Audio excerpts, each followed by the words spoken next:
Marie Potel-Saville, présidente et fondatrice de l'agence de legal design Hammurabi.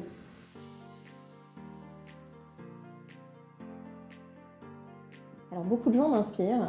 Je suis en particulier sensible à Soumis Saint-Auguste qui, au-delà d'être une amie, a un parcours exceptionnel. Elle est aujourd'hui directrice du laboratoire d'innovation des éditions Lefebvre-Sarrut. Elle a été éditrice, elle a eu pas mal de vies différentes, mais je trouve qu'elle gère le changement et l'évolution et l'innovation au sein du secteur juridique avec une intelligence humaine absolument remarquable. Et puis sinon, au-delà, moi j'ai été très inspirée par Philippe Appelois, en particulier par le travail qu'il a mené sur la Déclaration universelle des droits de l'homme, qu'il a typographié à l'occasion du bicentenaire. Son travail est désormais exposé dans toutes les gares de France. Vous avez la Déclaration universelle des droits de l'homme qui s'affiche en immense format avec voilà, ces belles valeurs typographiées par quelqu'un qui a autant de talent que lui. Moi, ça m'a beaucoup inspirée.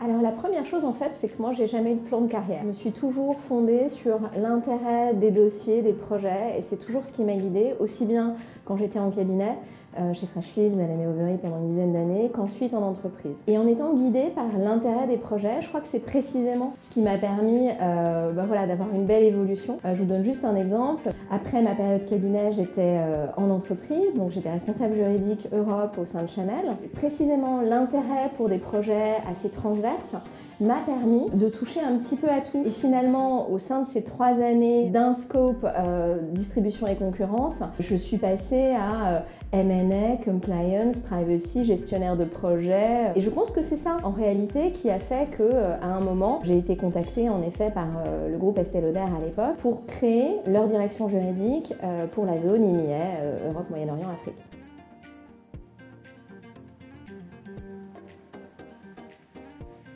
Plutôt mythe d'après mon expérience. Peut-être aussi que je ne l'ai pas vu. Je considère que ça devrait être plutôt un non-sujet. J'ai porté attention à la rémunération et ça, je l'ai vérifié et j'ai jamais eu à pâtir de différence de traitement salarial. Ça ne veut pas dire que ça n'existe pas. On ne devrait même pas poser cette question au XXIe siècle à des femmes qui travaillent. Et si certaines femmes sont en situation de discrimination, bien entendu, elles doivent se battre pour leurs droits, pour l'égalité salariale, mais pas seulement, pour l'égalité d'évolution. Et il me semble que quand on est juriste, évidemment, on doit en premier lieu se battre pour l'égalité des droits, pour les autres, mais aussi pour soi-même.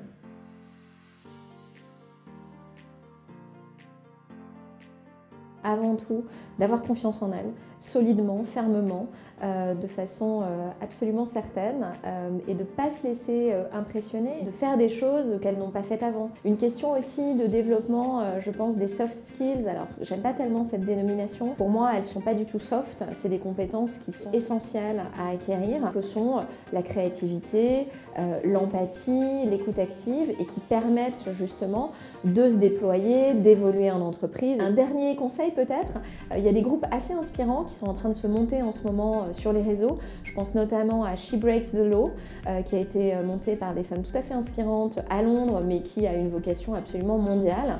Elles font des événements avec toutes les femmes juristes, avocates ou en entreprise, qui font évoluer le droit aujourd'hui. Et je ne peux qu'encourager les femmes juristes à se joindre à ce mouvement.